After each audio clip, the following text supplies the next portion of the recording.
Hey everyone, we're here to talk to you about our November Project survey results and some of what we heard from all of you. So that's what we're gonna do right now.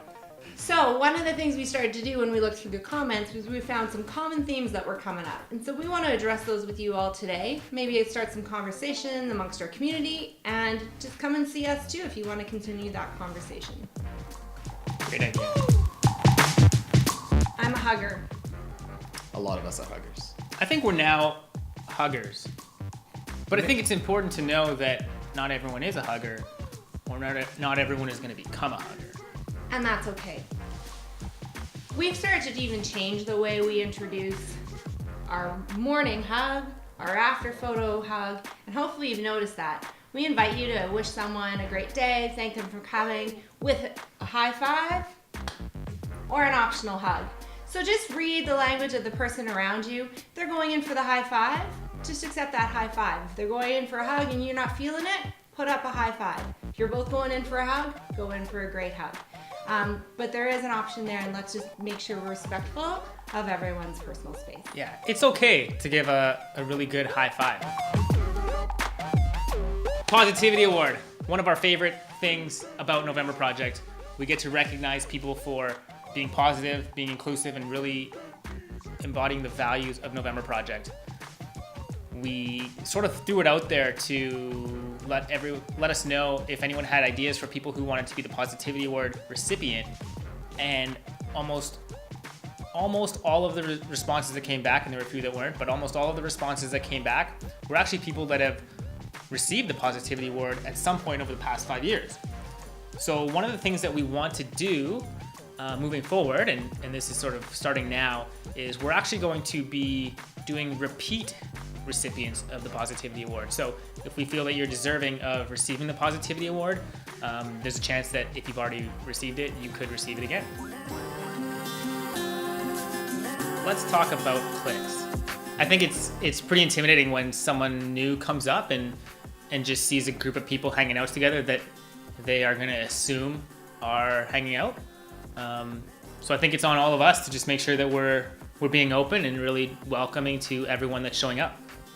And I think the key is that with any social group, especially when you've been around as long as we have, those natural friendships are going to form. So it's both on the people who've been around for a long time who tend to sort of stand in a circle and visit and get together because we are excited to see each other, for us to look out for those new faces. But also if you're a new face or haven't been quite around quite as often, it's up to you also to just jump right in, know we've got a welcoming group of people who just want to converse and enjoy the morning together. And we've all been there. Like we've all come for the first time before. It can be daunting, it can be scary. And for those of you that have developed friends into this community, it's not as though we're asking you to not go talk to your friends in the morning, but take a look out. Do you recognize someone that's there, and try and reach out to them? Let's talk about injuries. And if you're injured, well, we would love to see you. You need to rest. You need to do what's best for you. We all have those injuries. There's going to be times where you need to take the rest. There's going to be times where you can push through it, and you're going to have to find that balance. It's not going to be perfect for everyone, and a different process is going to be appropriate for you than someone else. You can't, you have to think of yourself in their shoes as you're going through this. Yeah, we're gonna be there when you're better, and we'd rather have you at 100% than kind of on the sidelines. Dogs. Woof. Woof. So, November Project is for everyone, including dogs. Furry friends are important too. Yeah, they have feelings. So, dogs are welcome. Most days. Most days. We just ask that you keep them close so that they're not getting in the way of anyone, say, coming up and down the stairs. And I think there's room for everyone to be part of the workout. Except at Commonwealth Stadium. No dogs allowed at Commonwealth Stadium. That's just the rule that we have to abide by if we want to use the stadium. What is attendance shaming, Jen? So attendance shaming might be going up to someone at another event and giving them a hard time for not showing up in the morning. And it's a tough balance. I mean, you want to see those people. You know, maybe you met them through November Project, maybe you met them through something else, maybe you brought them the first time, and you want them to be a part of this community and continue to be a part of this community. But for them, they may not be in a space where they're able to come. Maybe that's work, maybe that's injuries. There's a variety of possibilities that they live this unique life. You may not necessarily know what's going on, and you can still ask that you hope you want to see them, but you have to also respect the life that they're living. I also know people might think I attendance shame people, but I'm really coming at it saying, we've missed you, we haven't seen you in a while, what's going on? And that's truly because I've missed you and I haven't seen you in a while and I want to know what's going on. And if it's being received as you feel like we're shaming, that is definitely not our intention. And we just want you to know that when you're able to, and if you want to, we are going to be there for you, and we would love to have you come back. Yeah, I think it's good that to think that I don't think anyone is actually trying to shame anyone for not showing up. We legitimately, or the community legitimately just Yeah, misses you. we just want you there, and you know it's better with you there. But we understand that you need time on yourself, so I think we can all be better, us, even everyone else, just to make sure that we are being mindful of understanding why people are missing, and if they just need some time away, they need some time away, and that's okay. So one of the next things we want to talk about are alternate workouts. We had some people request us plan different workouts. Just to let you know, specifically I know for Mondays, we spend a lot of time planning workouts and we try and plan them so that they're scalable. So we give you options to make it harder, we give you options to adjust to make it a little bit less stressful if you need it to be that for that day. And if you need a modification while we're doing it, come and ask us. But if you're showing up, we are stronger when we're collectively doing the same workout. Walking side by side on a hill. It's a tough challenge. You know, you want to be able to talk with the person. If you're going up and down the hills, you want to talk with people that are there. You want to make that kind of connection, but it can be tough, especially during the winter time when snowbanks build up on either side of the sidewalk itself. It can be hard to actually go around or to have enough space for arguably 3 people to fit side by side. The other thing, I love that we've built this community so we are all so excited to see each other on a Friday morning. We want to have those conversations and we want to catch up, but we're also building community through fitness. So we just ask as well, if you're walking up that hill and you're having those conversations, I hope those conversations are a little bit labored, because you should be power walking up that hill. It should be a bit of a physical challenge. And so that's also what we ask, is let's still also put in that effort for the physical activity as well as the community, and just find the balance between those two. When we call time, it's time. Don't get clotheslined by Jen. Is that on the list? Well, there is one about needing to rush off to work. And so we want to be mindful and respectful to all of those who rush off to work. And I know we make a joke, Jen's got to go to work. And I do, but I'm not the only one. And so we really try to be respectful of time. We start at 6 a.m. Please be there at 6 a.m. Don't miss the bounce, because that's part of our community. That's part of the flow. That's part of what builds up the energy. So be there at 6. We start at 6 and we end a half an hour from the time we say go. So that might be 6:31, that might be 6:34, depending on how amazing our bounce is that morning. And when we call time, we need you to head back for that photo. And if you can stay for the photo, please do. That's how we end every morning. Just as important as the bounce is the farewell for the photo. So you'll be on your way latest. Our goal is 6:45 or before. Let's talk about competition. I'm super competitive, mostly with myself And your husband. and my husband.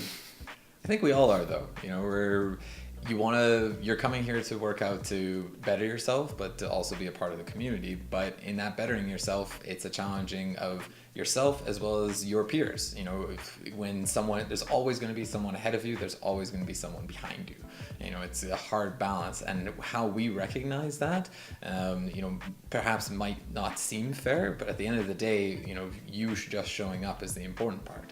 So when we have things like the Sunrise 6K, the Old 96er, the Gristle, you know, these are pieces where we're celebrating the successes of your fitness and of the work that you're putting in, but that doesn't diminish any of of the work that anyone else is doing. You know, you're putting the same amount of effort and same amount of hustle in. When it comes to social events, that's a place where you, as people that come to the workout and that are part of this community, you can go about that and create them for other people in this community.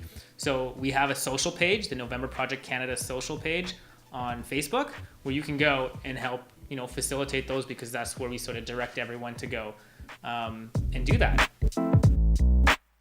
I don't want to talk about parking. No, let's talk about parking, because we get the question all the time about parking. Parking. So when we plan our Monday workouts, because that's really what we're talking about. Wednesday has parking, Fridays have parking. But when we plan our Monday workouts, we're either planning parking or we're planning a location that has adequate parking or enough parking for you to get to, or we're going to give you options of how you can run from a parking lot to the location. One of the things, though, is that we want you to take a little bit of responsibility, go into Google Maps, look at where there's street parking, look at where there's a nearby lot, and find that yourself. When you are parking or coming to the workout, you still have to obey the rules of the road and park in spots that are parking spots. You can't just park wherever you want on the side of the road because it's a normal road, right? So look for the real parking spots. All right, here are some fun facts from the survey, and I'm going to read some of these. There were 175 people who responded to the survey. Very fun. Yeah, I don't know if these are fun facts. Here are some facts from the survey. Fun. The majority of you also heard about November Project through a friend. Most of you like going on our Instagram. A lot of you still go to Twitter for the location for Mondays. That's good, because it's probably, other than the blog, the only other place we put it. A lot of you read the blog. A lot of you read the blog. Take that, Andrew. Thank you for reading the blog, because we write a blog after every single workout. And we have for the last 5.5 years. And we've only ever missed a posting and on that same day once, and that was Andrew's fault. And that's why we have Rob now. The majority of you come 1 or 2 times a week. Commonwealth is the most popular location, followed by Walterdale Hill, Rosenor Stairs, and then a holiday Monday. Most of you think that the workouts either match your current fitness level or give you that little extra challenge. About half of you have not been to November Project Summit. Most of you having been to November Project Canada, which is Edmonton. Here's a fun fact, though. We are November Project Canada because we were the very first Canadian city, and we will never let go of that title. Even as much as every other November Project city wants us to, we will always be November Project Canada. You hear that, other November Project cities within Canada? Never. And I will always stand up for that. Just ask Nadim about a story about that one. Yeah, there's not a ton of other things. We often get asked about tagging grassroots gear. This is the anomaly at this point, but this was done for a very special reason in collaboration with Pride Run. Black on bright and light colored tops. Black across the chest. Yeah. Grassroots gear. Please don't ask us for all the other varieties. If you think that we've missed something that you put in the survey that you think is really important, we're not really going to apologize for that, but we would love to have a conversation. Come talk to us. Come talk to us. Let's address that. Where are you going to be? Where am I going to be? Yeah, well, where will we talk to you? Monday, Wednesday, Friday morning. Come meet us. You can come see us there. But honestly, if there is something that you feel we need to address that was missed in today's clip, just come and let us know. We've got a blog every workout, and there's lots of ways for us to address that and to talk about things that you feel are important. So always open lines of communication. You don't need to wait for a survey that comes out every 3 years or so. Come and talk to us before then. 3 years? I don't know. We look forward to seeing you at the next workout.